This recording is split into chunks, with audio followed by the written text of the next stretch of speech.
Repaso de todo esto que mencionamos de JavaScript. JavaScript entonces es programación del lado del cliente, es decir, mi navegador es quien lo va a ejecutar. ¿Sale? El estándar, si es que quieren ver documentación como tal oficial de JavaScript, yo les recomiendo que se chequen la documentación de Mozilla, el MDN de Mozilla, para cualquier documentación que quieran ver de JavaScript. JavaScript como tal tiene sus estándares. ECMA sería el que se trabaja y ya ustedes deciden con cuál. Creo que están en el 6, ECMA 6, creo, ECMAScript 6. Antes de continuar, JavaScript no tiene nada que ver con Java, ¿sí? No nada que ver una cosa con la otra. ¿Y qué viene a ser JavaScript en nuestro desarrollo de web? Si pensamos en lo que hemos visto hasta ahorita, el HTML sería como mi estructura de mi sitio, donde solo estoy definiendo, aquí hay un header, tan tan, esto es un bloque que tiene tales cosas dentro y tan tan. Luego a esa estructura le agrego CSS y pues ya está bonito, ya tiene textura y está bien chulo. Pero luego, y esto es lo que me encanta de estos slides, con JavaScript hacemos maravillas. Le damos interacción a ese HTML con su CSS. De nada me sirve tener una página estática porque entonces no estoy interactuando con el usuario. Y bueno, está muy bien si quieres mostrar información, pero hay muchas cosas que sí necesitas interactuar con el navegador, con tu usuario final. Entonces le ponemos JavaScript a ese sillón y tenemos cosas interesantes.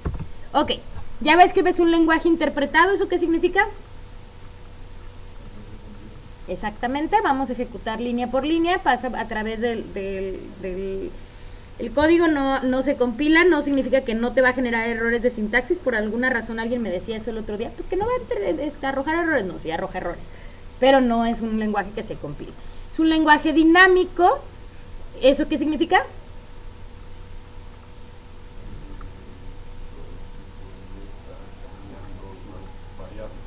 No, eso sería débilmente tipado.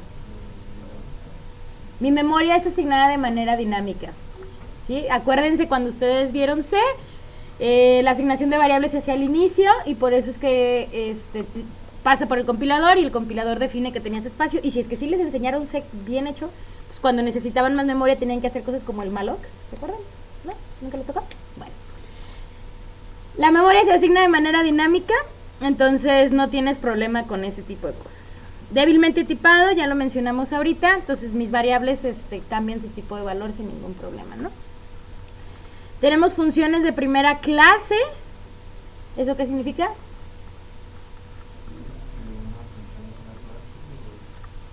¿Sí? Exactamente. Y JavaScript además es un lenguaje multiparadigma. Yo puedo hacer programación orientada a objetos, puedo hacer programación imperativa y puedo hacer programación funcional, que está muy de moda ahorita. Vamos a hacer programación funcional con JavaScript, ¿sí? Nosotros vamos a ver programación orientada a objetos. JavaScript lo vas a meter dentro de tu HTML, si es que lo quieres meter dentro de tu HTML, y entonces lo vas a meter dentro de la etiqueta script. Tu etiqueta script puede llevar dentro todo el HTML, es decir, entre mis tres puntitos de aquí iría todo mi todo mi JavaScript, o puedo tener mi JavaScript en un archivo aparte. De todas maneras voy a tener que abrir y cerrar la etiqueta, pero le voy a agregar el atributo source para indicarle la ruta donde está mi archivo de JavaScript. En su proyecto, sus folders tendrían que estar separados, donde en teoría todo tu HTML está suelto. Tienes una carpeta para tu CSS, que se llama CSS, tienes una carpeta para tus imágenes, que se llama IMG, y tienes una carpeta para tu JavaScript, que se llama JS, ¿sí? Entonces nada más que lo consideren que pues idealmente las cosas están dentro de la carpeta de JavaScript, ¿sabes? Esto es si es que voy a meter mi JavaScript en mi HTML. Si no voy a meter mi JavaScript en mi HTML y voy a hacer simplemente un archivo con puro JavaScript, mi archivo va con la extensión .js y tan dentro meto código y no necesito ni abrir tags, ni cerrar tags, ni nada por el estilo, ¿sale? Ya, HTML tiene además una etiqueta que se llama noScript. ¿Qué hace esta etiqueta? Se va a ejecutar cuando el navegador no soporte JavaScript. No es que no tenga instalado JavaScript, volvemos a lo mismo. Cuando el navegador no lo soporte, yo puedo decirle a mi navegador que quiero que no ejecute JavaScript. Así le puedo configurar, no ejecutes JavaScript. Entonces me brinco todas las validaciones de todas las páginas actuales y todo lo bonito de todas las páginas de hoy en día. Y simplemente estoy funcionando como un navegador a modo texto.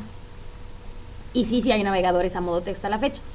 Entonces, tienes que considerar que tu usuario puede llegar a tener problemas con su navegador y que no funcione JavaScript. Tienes que notificárselo. No necesitas programar nada, simplemente con la etiqueta NoScript dentro de tu HTML vas a meter ahí dentro lo que quieras. Adentro de la etiqueta NoScript puedes meter todas las etiquetas de HTML que ya conoces, ¿sí? Las que quieras. Ok. Viajemos a través de JavaScript. ¿Verdad que son bien lindos los slides? Por eso los sigo usando a la fecha. Dice Fer que se da cuenta cuando voy avanzando en mis clases porque empieza a ver la cantidad de visitas a sus slides. Existen unas cosas horribles, cavernícolamente horribles, que se llaman alerts. Y les ha tocado que se voten esas cositas en algunas páginas. Sí, son páginas del año del caldo. No lo hagan, por favor. Se llaman alerts, son estas cositas que va a botar el navegador y dentro de ellas podrías meter texto, podrías meter variables, dirían entre comillas, no las usen. Y si lo que quieren hacer es debuguear, a ver si algo salió, pues mejor usan esto que estaba haciendo yo hace ratito en el navegador, que se llama console log, ya lo quité, ¿verdad? ¿Sí? Ahorita vemos lo de las consolas, pero bueno, existen los alerts. Y existían también, digo, a la fecha existen también otros que es el prompt y bla, bla, donde puedes preguntarle cosas al usuario desde esas ventanitas horribles. No las usen. Vamos a usar mejor otra cosa que se llama console log. ¿Cuál consola? O sea, fíjense el comando y es muy claro. A la consola, mándale un mensaje de log, que es fulanito de tal. ¿A cuál consola? Si no estamos diciendo que JavaScript es algo que se va a ejecutar en mi navegador, pues mi navegador debería de tener una consola. Sí, todos los navegadores la tienen. Que la muestren o no, eso es otra cosa. Habíamos visto Chrome, habríamos visto Firefox y vimos que teníamos todas estas pestañitas bien lindas y hermosas, entre ellas tenemos la consola.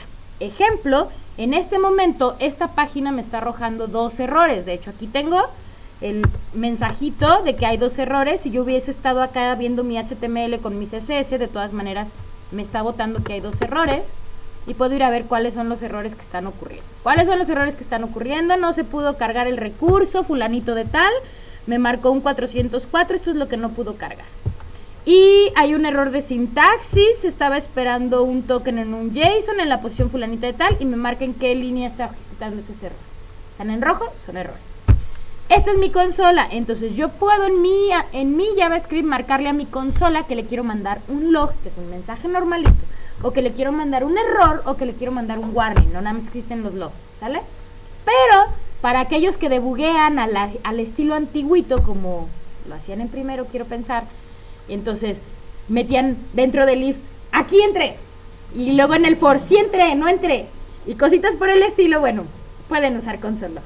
Si quieren verse más pros y quieren hacer las cosas más decentemente, la consola nos permite debuguear código como tal, irme línea por línea, brincar función por función, meter watch de mis variables, lo puedo hacer con JavaScript. ¿Cómo voy a hacer eso? Me voy a Sources y dentro de Sources yo puedo ver todo el contenido que esa página cargó. ¿Ok? Déjenme encontrar algo que tenga JavaScript. Generalmente si están separados por folders, aquí me encontraría mis folders bien lindos. Aquí hay JavaScript. ¿Ya vieron? Ok, este JavaScript yo le puedo poner un breakpoint. En la línea 244 metí un breakpoint. ¿Sí? Nada más le di clic. Así. Del lado derecho, voy a hacer esto más para acá. Tengo entonces el pausar la ejecución, el irme a la siguiente línea, el irme a la línea anterior, el saltarme la función. Puedo ir viendo los threads, puedo ir haciendo mis watch. Aquí puedo agregar mis watch de mis variables. Puedo ir viendo qué está sucediendo en esa línea, puedo seleccionarla, puedo ver sus propiedades y entonces así me voy debugueando cosa por cosa de mi código. ¿Sale? Bien. Bueno, estamos con el console log. ¿Qué más tenemos? Variables que damos entonces que como estamos en un lenguaje de tipado débil, no necesito indicarle el tipo de dato a mi variable, solo necesito declararla. En JavaScript, las variables se van a declarar de varias maneras. Una es indicando var, ¿sí? Luego ya el nombre de mi variable y su valor. Esa es una variable local. mi alcance es dentro del scope donde yo la declaré. Y si yo no le indico con var a mi variable y la declaro de esta manera, es una variable global a toda mi ejecución. Aún así yo tengo chorro mil archivos de JavaScript que incluí dentro de mi HTML, la variable es global. Global, globalísima para todo el mundo.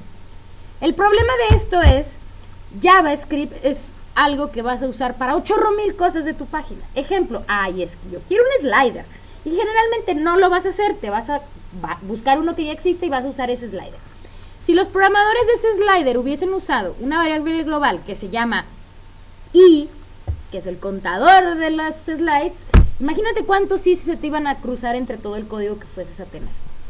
Entonces, punto número 1, eviten utilizar variables globales. Punto número 2, quedamos que las variables van a estar dentro del scope donde las declaré. Entonces siempre vamos a tratar de englobar todo lo que nosotros hagamos de JavaScript en cachos, que los vamos a meter dentro de funciones porque no tenemos otra manera de meterlos en cachos. Ahorita vemos eso de los cachos. Existe otra declaración de variable que se llama let y el scope es un poquito diferente. Necesito que lo lean. ¿Ok? Bien. Tipos de datos, mencioné que entonces mis variables pueden tener dentro lo que se me pegue la gana, booleanos, arreglos como ya los conocen, entre corchetes separados con comas. Como estamos en un lenguaje de tipado débil, mis arreglos no cumplen con las reglas que ustedes conocerían. Ustedes vienen de la idea de que un arreglo es un conjunto de valores del mismo tipo de dato, ¿cierto? Pues aquí no, porque es débil y entonces en realidad lo que tengo es un vector si lo vemos comparado con otros lenguajes. Yo puedo meter dentro de mi arreglo un objeto y una cadena y un número y lo que yo quiera. ¿Estamos de acuerdo? Mis cadenas ya mencioné, en JavaScript no tengo diferencia entre cadenas con comillas y con apóstrofos y no existen los caracteres como tal. Son cadenas a fin de cuentas. ¿Sale? Operadores, pues ya dijimos todos los operadores que ya conocen y le agregamos el de identidad que es el triple igual. ¿Sabes? Cosas para comparar, mencionábamos que entonces con doble igual comparo solo valor, con triple igual comparo valor y tipo. Mencionamos hace rato que 0 se interpreta como un falso, por eso es un false. ¿Sale? Estructuras de control, while, do while, for, if, switch, todo lo que ya conocen, pero además tenemos una cosa que se llama for in. Me va a ayudar a iterar dentro de un arreglo. Algo muy importante a considerar es que lo único que hace es iterar una variable que vas a utilizar como contador para tu arreglo. No estás realmente iterando sobre el arreglo. Normalmente ustedes cómo iterarían un arreglo. Normalmente tendríamos mi variable A, que va a ser un arreglo que tiene 1, 2, 3 y 4. ¿Sale? Yo quiero imprimir ese arreglo, generalmente haríamos un para cuando mi variable i es igual a 0, mientras i sea menor al tamaño, no me acuerdo cómo se obtiene el tamaño, la neta no me acuerdo, y más, haríamos algo así, ¿no? Y luego entonces haríamos el console log de mi arreglo en la posición de i, ¿cierto? Normalmente haríamos eso. Con for in, lo que yo voy a hacer es... ¿Cómo va el for in de JavaScript? La variable que va. Sí, ¿verdad? Para cuando me arreglo en mi variable i, y ahora sí, hago mi console log de mi arreglo en la posición i. O sea, lo único que me estoy ahorrando es indicar en qué posición empiezo y en qué posición termino. Y eso lo quiero dejar muy claro porque luego me dicen, es como un for each. No, no es un for each. Porque for each en otros lenguajes, en realidad estoy iterando sobre el arreglo y estoy obteniendo el elemento del arreglo. Aquí no, estoy iterando un contador. Tan, tan. ¿Sale? Bueno, entonces tenemos el for in de JavaScript. Sí, ya vi. No me acuerdo, pues. En i dentro de mi arreglo A. Para i que va a estar dentro de mi arreglo. Ahí está. ¿Qué más tenemos de JavaScript? Ok. Tenemos cadenas, tenemos números, entonces hay 8,000 funciones para manejar cadenas y para manejar arreglos y para manejar números. Cosas como, miren, diario se me olvida, por eso les decía. Length en cadenas es un atributo, no es un método. Concatenación la hacemos con más. Convertir a mayúsculas, convertir a minúsculas, obtener un carácter, obtener la posición de un carácter, obtener la última posición de un carácter, obtener una subcadena. Split me convierte mi cadena en elementos en un arreglo a través de un operador que yo le doy, de un carácter que yo le doy, y hay 8,000 métodos para manipulación. Les comentaba yo que se acostumbren a todo esto revisarlo en el MDN.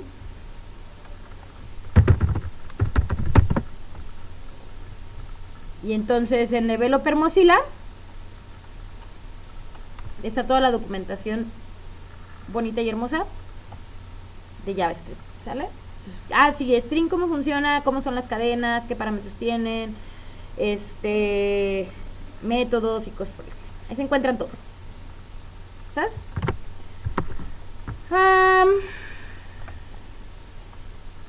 Ok, manejo de cadenas, arreglos. Tenemos también para manejar los arreglos como si fueran pilas o colas, pop, push, shift, un shift. Invertir el orden del arreglo, obtener la cantidad de elementos en el arreglo. Hay también un montón de metoditos para trabajar con los arreglos, ¿sale? Ya nada más es que se pongan a revisarlos. Y hasta ahí me quedo ahorita con JavaScript. ¿Sí? Ahorita hasta ahí me quedo. ¿Dudas hasta aquí? ¿No? Pues es un lenguaje común y corriente, lindo y hermoso, con el que podemos hacer cosas. De ahí, si le seguimos con el libro, JavaScript tiene algo que son mis funciones, y mis funciones en JavaScript volvemos a la misma situación que como estoy en un lenguaje de tipado débil, no tengo por qué declarar que voy a devolver. Estamos acostumbrados a que normalmente indicamos que mi función me va a devolver una variable de tipo bla bla. Luego el nombre de mi función y luego mis argumentos, ¿cierto? Normalmente nosotros haríamos una función como sí, va a ser un entero y mi función se llama mi función, y luego aquí va mi tipo, un entero, que es mi argumento 1, y luego ya adentro meto mis cosas, ¿no? Normalmente haríamos eso. JavaScript no vamos a hacer eso, es un lenguaje de tipado débil, entonces no voy a indicar tipo de dato a retornar, ni voy a indicar tipo de dato de los argumentos. Solo le voy a indicar que esto es una función y tan. ¿Estamos de acuerdo? ¿Hasta ahí voy bien? Ok. En JavaScript, además de esto, y la llamada a la función la voy a hacer igual que como lo haría en cualquier otro lenguaje. Mi función, le tengo que mandar un argumento, ¿verdad? Un 5.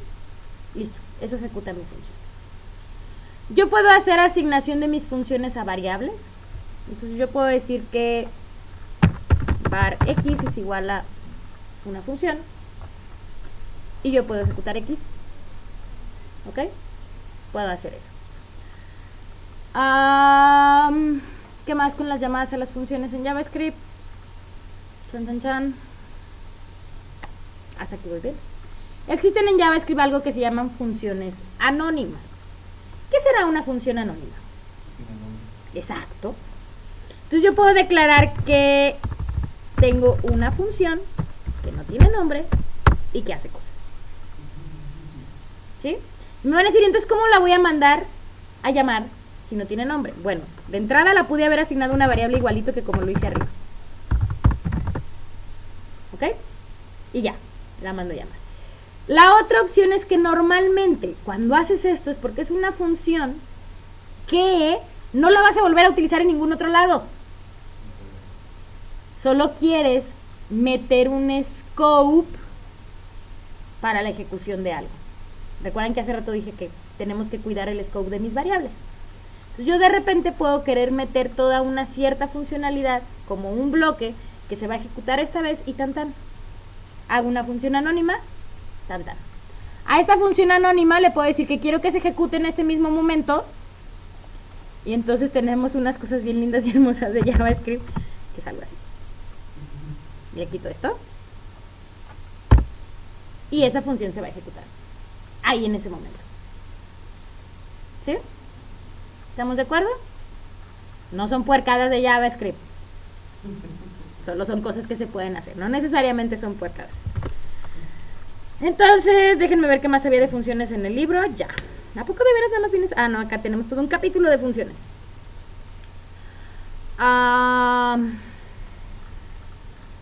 Miren, aquí está un caso de una función que no le puse un nombre. Es una función anónima, le estoy asignando una variable. Y cuando la quiera mandar a ejecutar, ya nada más le pongo el add. Dice que es una función anónima. Me da flojera leer todo eso. Cuando las invoco, ok, ahorita esos objetos, es que nos brincamos el tema de objetos. Déjenme ver qué más me hace falta de funciones.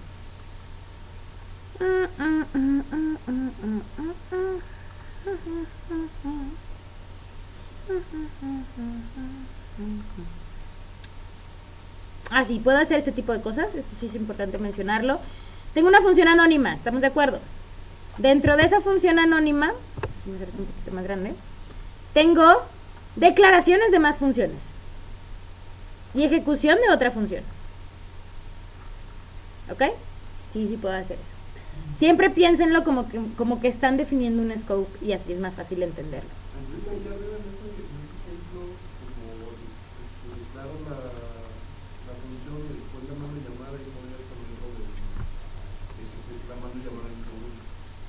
A ver. ¿Cómo? ¿Aquí? No, arriba. ¿Aquí? Que ahí ponga los paréntesis para que lo ejecute. Nada más que como aquí le estás asignando una variable, por eso normalmente no se hace. Cuando lo vas a asignar una variable, normalmente no haces el ejecútalo en este mismo momento.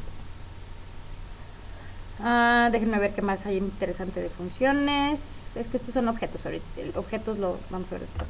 Ah, sí, tienen que leer algo que se llama prototypes. No se los he puesto en mi Facebook. Ahorita lo pongo eso. Tararara, ¿qué me hace falta de funciones?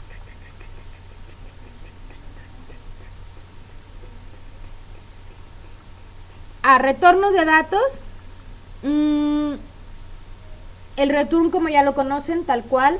Ahí por estándar, el de JavaScript no me acuerdo, en PHP, se te pide que seas muy en específico, que si vas a hacer un return solo por salirte de la función sea un return, no le pongas un 0, no le pongas un falso, no le pongas nada, es un return, punto. Si lo que quieres realmente es el retorno con base a una funcionalidad dentro de la función, o sea, sí quiero regresar un falso, pues que sí lo definas. Igual que como ya han programado en otros lenguajes, que sí se acostumbren a usar returns en las diferentes etapas de sus funciones. ¿Qué más hay de returns? Ya.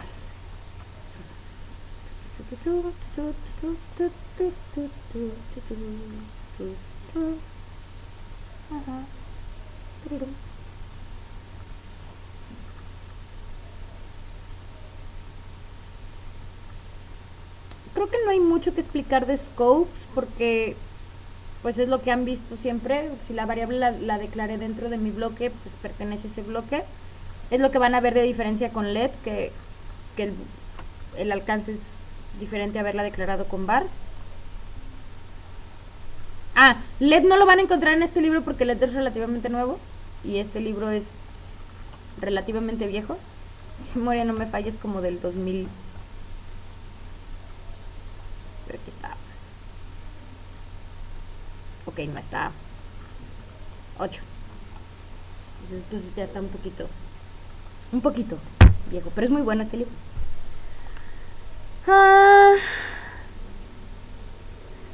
Sí, ahorita no les quiero explicar nada de closures ni callbacks porque los voy a saturar. Hasta aquí vamos bien de JavaScript. ¿Sí? ¿Seguros? Ok.